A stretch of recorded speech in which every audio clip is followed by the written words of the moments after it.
अल्हम्दुलिल्लाह वस्सलातु वस्सलामु अला रसूलिल्लाह। बिइज़्निल्लाहि ताला आज हम लोग स्टार्ट करेंगे अपना थ्री फंडामेंटल प्रिंसिपल्स का पार्ट नंबर 19। तो इंशाल्लाह आज पेज नंबर 103 से स्टार्ट करते हैं। तो इसमें हम लोग बता देते हैं पहले क्या बात हो रही थी।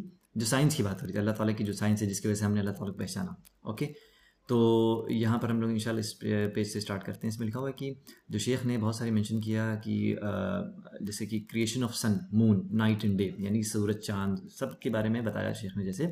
और ये जो है सूरह फुस्सिलत से प्रूफ लिया इसका।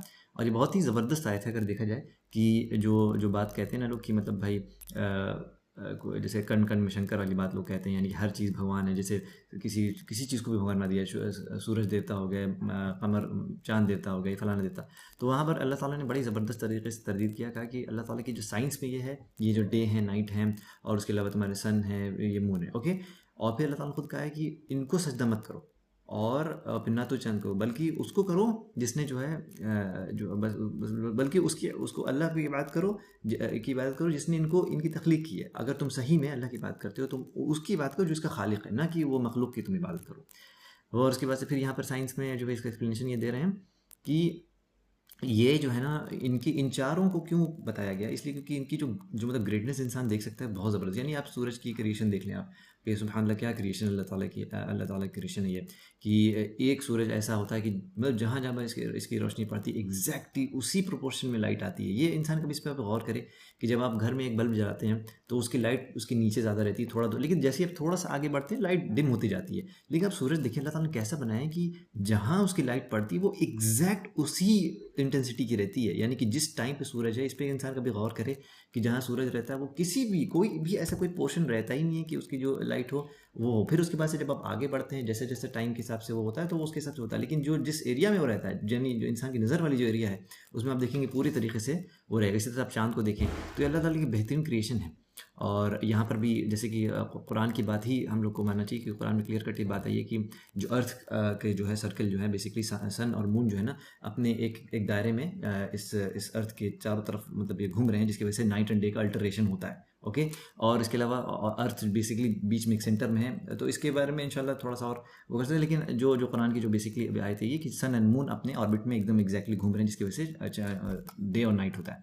तो डे और नाइट है, ये भी बहुत बड़ी अल्लाह ताला की क्रिएशन है। आप देखिए कि जब आप लाइट, आप सो रहे हैं, एक बैग कोई आके कमरे में ऐसे लाइट जला दे तो आपकी आंख एकदम ऐसी हो जाती है, अरे यार क्यों ऐसा कर दिया, गुस्सा आने लगता है इंसान है।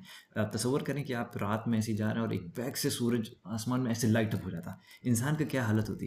लेकिन अल्लाह ताला ने इसको भी एक साइन बनाया कि किस ग्रेजुअल प्रोग्रेस के साथ मतलब जो रात आती है और कैसे जो है दिन होता है। मतलब आप देखिए कितने स्लो प्रोसेस के साथ होता है कि इंसान को बिल्कुल भी ये ना हो कि मतलब जैसे अरे परेशानी हो गई। यानी अल्लाह ताला ने कितने हर चीज़ का ख्याल रखा, कितने प्रिसीजन के साथ जो है क्रिएशन किया है।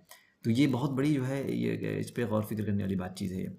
और फिर यहाँ पर आता है कि जो है यहाँ पर अल्लाह ताला ने फिर ये बताया कि अल्लाह ताला ने दिन और रात को सक्सेशन में बनाया है, तो ताकि उन लोगों के लिए बनाया जैसे कि जो लोग इसको for such who desires to remember और डिज़ायर्स, यानी कि जो चाहता है इसको देखे और अल्लाह का शुक्र करे। यानी कि अल्लाह ताला ने ऐसे लोगों के लिए निशानी बनाई। तो उसके बाद से फिर ये लिखा हुआ कि this one comes and that one goes, यानी कि एक आता है दूसरा जाता है, फिर एक छोटा रहता है एक बड़ा, यानी रात छोटी रहती है दिन बड़ा होता है। ठीक है, इसी तरह से the sun lights and dominates the day, और ये सूरज और चांद की बात होगी। फिर यहाँ पर अल्लाह ताला ने बहुत क्लियर कट स्टेटमेंट कर दिया कि यहाँ पर जो क्रिएशन का मकसद ये है कि ये सब हैं बस, लेकिन तुम अल्लाह की इबादत करो जिसने इसको क्रिएट किया है। तो यहाँ पर लिखा हुआ है कि इनको प्रोस्ट्रेट ना करो, क्योंकि जो डिसबिलीवर होते हैं, कुफार होते हैं, वो क्या कहते हैं कि जो है इनको मतलब उसमें कुछ डिसबिलीवर जो हैं इनको सजदा इसलिए करते थे कि उनको लगता था कि कितनी बड़ी चीज़, इतनी अजीम चीज़ है। तो वो जब देखते थे एग्जाम्पल ऑफ द लिखा हुआ है कि कैसे जो है इनकी वजह से मतलब सब दुनिया में तगय्युरात यानी चेंजेस होते हैं, कैसे प्लांट्स होते हैं, टाइड्स और हेट, यानी समुंदर का ऊपर नीचे होना, चांद की उससे होता है। तो सारी चीज़ें देख के वो समझते थे यही बड़ी चीज़, तो इसी का सजदा करने जाते मतलब करना स्टार्ट कर दिया उन लोगों ने। तो यहाँ पर जो है यही बेनिफिट डिराइव हुआ इसमें वर्सेस कि जो पॉलिथिस्ट हैं वो इन दोनों को प्रोस्ट्रेट करते थे, तो अल्लाह ताला ने इसकी तरदीद दी है। तो इंशाल्लाह काशिफ यहाँ से दो पे स्टार्ट करें। यहाँ पे स्टेटमेंट लिखा हुआ है कि do not prostrate to the sun और the moon but prostrate to Allah who created them if you truly worship him. बड़ी सीधी सीधी बात है कि सूरज चांद का सजदा मत करो, सिर्फ अल्लाह का सजदा करो अगर तुम सच में उसकी इबादत करते हो तो। ठीक है, और ये कंपलसरी है कि प्रोस्ट्रेशन जो है मतलब सजदा जो है वो सिर्फ अल्लाह के लिए होना चाहिए, अल्लाह को करना चाहिए। मतलब अगर आम अल्फाज में समझाने की कोशिश करें तो किसी के सामने झुकना नहीं है सिवाय अल्लाह के। Okay. Prostration, sujud is most commonly used to refer the well-known position of the prayer where the seven bones are placed on the ground as the Prophet sallallahu alaihi wasallam said। ठीक है, कि जब इंसान जो है सजदा जो है वो नमाज का बहुत ही इंटीग्रल और एक क्या कह सकते हैं आपका पिलर भी है। और सजदा एक ऐसी सिचुएशन है नमाज के दरमियान जिसमें इंसान जो अल्लाह ताला के सबसे करीब होता है। तो जब इंसान सजदे की हालत में जाता है तो 7 हड्डियां जो है उसकी वो जमीन में टच करनी चाहिए, जैसा कि रसूलुल्लाह सल्लल्लाहु अलैहि वसल्लम ने बोला हुआ है। ये नीचे हदीस है, उस पर हम लोग बात करेंगे। स्क्रॉल करना थोड़ा। हाँ, तो हदीस में कहा गया है कि अल्लाह के रसूल सल्लल्लाहु अलैहि वसल्लम कह रहे हैं कि मुझे कमांड किया गया कि मैं सजदा करूं 7 हड्डियों पे। पहला आपका माथा, फोरहेड, दूसरा नाक, 2 हाथ, घुटना, और ये क्या कहते हैं अंगूठा। ये इतनी चीजें हैं जो हैं ये जमीन पर टच होनी चाहिए, इससे कम नहीं होना चाहिए, इससे ज्यादा नहीं होना चाहिए, तो सजदा जो है इंसान को इनवैलिड हो जाएगा। Sometimes sujood is used to refer to the complete prayer because it is the most superior of its pillar. That's what the Prophet sallallahu alaihi wasallam said about the prostration। कि अभी मैंने already ऐसे ही बोला आपका कि नमाज में सबसे इंपॉर्टेंट एक तो कि पिलर भी है, दूसरा सबसे इंपॉर्टेंट भी है क्योंकि इसमें जो है इंसान अल्लाह के सबसे ज्यादा करीब होता है। ठीक है, स्क्रॉल करना। ठीक है, when you are prostrating make a lot of supplication because you are worthy to be answered। कि सजदे में इंसान को बहुत सारी दुआ करना चाहिए क्योंकि बहुत ज्यादा चांसेस होते हैं कि दुआ जो है वो कबूल हो जाएगी। ये हदीस है रसूलुल्लाह सल्लल्लाहु अलैहि वसल्लम के, नीचे रेफरेंस भी दिया हुआ है। ठीक है, अब बात आते हैं यहाँ पे कि इफ यू ट्रूली वर्शिप, मैंने अल्लाह ने जो कहा कि इफ यू ट्रूली वर्शिप मतलब जो सच में तुम अल्लाह की इबादत करते हो, मतलब कि अगर तुम सच में अल्लाह की इबादत करते हो तो ठीक है, इफ यू ट्रूली वर्शिप अल्लाह। ठीक है, नहीं तो डोंट प्रोस्ट, देन डोंट, मतलब कि अगर सच में अल्लाह की इबादत करते हो तो सूरज के और चांद का सजदा नहीं करना, ये कि सिर्फ अल्लाह का सजदा करना है जिसने सूरज, चांद और इंसान को खुद बनाया। ठीक है, इंसान को बनाया। As they both considered to be the part of the creation. ठीक है, दोनों ही जो अल्लाह का क्रिएशन का हिस्सा है और अल्लाह के कंट्रोल के अंदर है। तो जो चीज अल्लाह के कंट्रोल के अंदर है, जिसको अल्लाह ने बनाया हुआ है, वो चीज इबादत के लायक नहीं हो सकती है। In this verse, there is another observation, that is that the polytheistic acts of worship that they perform, they perform like giving charity, Hajj, and the freeing of slave, but their worship is not purely for the sake of Allah. Instead, it's two-folded। दूसरी बात जो है यहाँ पे समझने की है कि पॉलिथिस्ट जो थे, हमारे कुफार जो थे, उनका एक्ट ऑफ वर्शिप मतलब जो इबादत वगैरह वो करते थे कि वो हज भी करते थे, ज़कात भी देते थे, वो क्या कहते गुलाम लोग को आजाद भी करते थे, लेकिन जब इबादत की बात आती थी उस जो है वो पूरी तरीके से तौहीद के साथ सिर्फ अल्लाह की इबादत नहीं करते, शरीक कर लेते थे किसी दूसरे को, जो कि उलूहियत के साथ जो होता है ना, कि बेसिकली उलूहियत के साथ लोग इशू क्रिएट करते हैं कि सिर्फ और सिर्फ अल्लाह की इबादत करना है। Allah only accept worship, it is purely done for his sake। If you truly worship him, then prostrate to him alone and do not prostrate to the other thing। ठीक है, अल्लाह की जात पाक है तो अल्लाह ताला इबादत भी वही एक्सेप्ट करेगा जो पाक होगी, जो सिर्फ अल्लाह के लिए होगी। उसमें मिलावट रहेगी, इंसान की इंटेंशन में गड़बड़ रहेगी कि इनके लिए भी उनके लिए भी, वो चीज फिर अल्लाह ताला कबूल नहीं करते। इसीलिए यहाँ पे मतलब if you truly worship him, मतलब कि हर एक छोटी से बड़ी जरूरत हो, सब कुछ हो, वो अल्लाह के ही तरफ से हो और सिंसियरिटी के साथ अल्लाह को इंसान पुकार, और उसी को मतलब जेन्युइन इंसान कह सकते हैं हम सिर्फ अल्लाह की इबादत करते हैं, दिल में किसी और के लिए कोई जगह नहीं होना चाहिए। ठीक है, अगला पेज है। पहली चीज की योर लॉर्ड इज अल्लाह, तुम्हारा रब मतलब अल्लाह है जिसने दुनिया को 6 दिन में बनाया और फिर उसके बाद अपने अर्श के ऊपर अल्लाह ताला मतलब मुस्तवी हुए। एंड अल्लाह ताला ने जो नाइट है उसको इस तरीके से बनाया कि वो डे को कवर कर लेता है, ढांक लेता है, और सारी चीजें बिल्कुल प्रिसाइसली और एकदम परफेक्ट तरीके से मतलब बनी है, जिसमें कोई भी रैंडमनेस नहीं है। मतलब ऐसा नहीं कि अपने आप से बन गया, नहीं, क्रिएशन अपने आप में बहुत बड़ा सबूत है अल्लाह ताला का। हर चीज मतलब ऐसी रैंडम हवा में नहीं बन गई, कुछ उसके पीछे रीजन बहुत बड़ा मतलब लॉजिक छिपा हुआ है, जो खाली उन्हीं लोग को समझ में आएगा जिनको अल्लाह ताला तौफीक देंगे, जो मतलब दिमाग वाले हैं। अब इसके बाद आगे यहाँ पे बताया गया है कि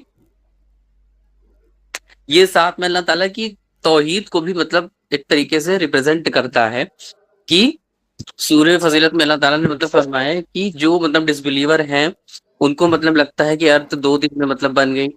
and he set of the river, the whole creation is mountain. Same चीज कि अल्लाह ताला ने सारी क्रिएशन को, सारी चीजों को एकदम परफेक्ट मैनर में बनाया, जो अपने आप में एक सबूत है अल्लाह ताला की एग्जिस्टेंस का, तौहीद का, और ऐसी रैंडम हवा में नहीं बन गया। और क्रिएशन जो है वो सिर्फ अल्लाह ताला को ही मतलब बिलोंग करती है। अल्लाह ताला ने चीजों को बनाया, सारी चीजें अल्लाह ताला के कंट्रोल में है, और कोई के अंदर मतलब उसमें शेयर नहीं है कि एक्स वाई जेड बाबा भी उसमें शरीक है साथ में, वो भी अल्लाह ताला की नौजुबिल्लाह मदद कर रहे हैं, नहीं, ऐसा बिल्कुल भी नहीं। दूसरी चीज, अब यहाँ पे पेज नंबर 109 पे यहाँ पे बताया गया है कि जो था उसको 2 दिन में बनाया, और उसके बाद 2 दिन में आसमान बनाया, और बाकी जितनी क्रिएशन थी उसको 2 दिन में वो बनाया। इसका मतलब ये नहीं कि अल्लाह ताला को जैसे 6 दिन चाहिए, नहीं। अगर अल्लाह ताला बनाना चाहता तो बी बोलता कुन, तो वो हो भी जाता। पर जो पीपल ऑफ नॉलेज है उन्होंने कहा कि अल्लाह ताला इसलिए ये किया, अल्लाह ताला ने इसलिए वक्त लगाया क्योंकि अपने जो सर्वेंट्स हैं उनको पेशेंस और विजडम सिखा सके। As Allah the most high is not incapable of doing anything the most high. उसके बाद जो कुछ लोग हैं, जो कुछ स्कॉलर्स हैं, वो ये कहते हैं कि उस वक्त जो दिन का सिस्टम था, ना तो कोई दिन का सिस्टम था, ना कि तो रात का सिस्टम था, और जैसे जैसे अभी हम लोग का 24 आवर्स का होता है वक्त, वैसा कुछ था नहीं। और और ये चीज हम लोग क्यों बोलते हैं कि 6 दिन में बना, क्योंकि अल्लाह ताला ने कुरान में बताया है कि उन्होंने ये पूरा जो है सिस्टम उसको 6 दिन में बनाया। अल्लाह ताला को कोई टाइम है नहीं। उसके बाद भी अल्लाह ताला ना तो कोई टाइम जरूरत है, ना तो अल्लाह ताला किसी टाइम में बाउंडेशन है अल्लाह ताला के ऊपर।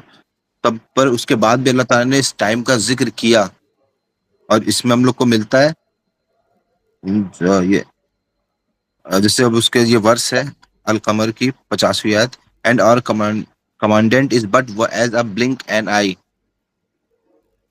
all is all it need is one word, and there is no need for repetition. If he will, he could create the heavens and earth with be।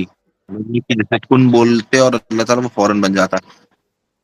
उसके बाद जब ये सब कुछ बन गया तो अल्लाह ताला अब अर्श पे जाके and ascendant above the throne। This is the proof that ascendant al for the throne was after the creation of heaven and the earth। और अल्लाह ताला ने जो अर्श था वो दुनिया और हेवन और अर्थ से 50,000 साल पहले बना दिया था। और अल्लाह then ascended above the earth, meaning he, उसके बाद क्या है, then he ascended above the earth, इसका मतलब he rose and ascended, and this one of 3 meaning, theme of istawa found in the Quran। There are also 2 other meaning found for istawa, they are qasada to focus and istiqara to settle। Istawa with the meaning of qasada is found in his saying the most high, then he set his focus on the creation of the heavens। वही जैसे इस्तिवा का 3 कसादा focus करना, इस्तिखारा settle होना, establish हो जाना। और वही है उसके बाद अल्लाह ताला ने बोला कि फिर अल्लाह ने आसमान की तरफ फोकस किया। बस जज़ाकल्लाह हो खैर गया। मुदस्सिर यहाँ तक बताने के लिए। इंशाल्लाह जैसे कि लास्ट वीक हमने बताया था कि एक बार थोड़ा समरी कर देते हैं इस पूरे सेशन की। तो हमने जो स्टार्ट किया इसमें यानी बात जो समरी में यही हुई है कि अल्लाह ताला ने जो 6 दिन में बनाया, अल्लाह ताला कुन फ़यकून कह के बना सकते थे, लेकिन बस यहाँ सिखाना था एक क्रिएशन को कि पेशेंस से ही हर चीज़ होती है। यानी कि फॉर एग्जांपल 9 महीने में बच्चा होता है, क्यों इतना टाइम लगता है, क्यों नहीं फ़ौरन हो जाता है। तो हर चीज़ पेशेंस रिक्वायर करती है। इसी तरीके से इसको इंसान इस चीज़ से रिलेट करे कि जब फॉर एग्जांपल दुनिया में किसी तरह की कोई मुसीबत आती है, वो होती है, तो इंसान सोचता है अरे मुसीबत है कि फ़ौरन क्यों नहीं सबको आराम मिल जा रहा है। इसलिए क्योंकि अल्लाह ताला की जो मतलब डिक्री होती है ना, ये सेंचुरीज़ में चलती है, सेंचुरीज़ तक में चलती है। यानी कि इंसान ये नहीं सोच सकता कि अल्लाह ताला के पास कादर हैं एक सेकंड में हर चीज़ को उठाने के लिए, यानी मजलूमों को बचाने के लिए, लेकिन अल्लाह ताला डिकेड सेंचुरीज़ तक जाती हैं चीज़ों को। तो इंसान जो है क्या कहता है, पेशेंस लूज़ कर जाता है। तो इसीलिए ये सारी चीज़ें इंसान को बताती है कि इंसान कभी भी पेशेंस लूज़ नहीं करना चाहिए। और यहाँ पर जो तीनों मीनिंग इस्तिवा का बताया गया, इसको इंसान याद कर ले कि इस्तिवा एक्सटेंशन को कहते हैं। इसमें क़सदा है, क़सदा यानी कि ये वर्ब है, और इस्तक़र्रा यानी कि इस्तक़रार करना। तो जैसा कि यहाँ पर डिस्कशन हो चुका है, जज़ाकुमुल्लाह खैर। इंशाल्लाह नेक्स्ट सेशन में हम लोग स्टार्ट करेंगे अपने नए लेसन के साथ। अस्सलामु अलैकुम वरहमतुल्लाहि वबरकातुहू।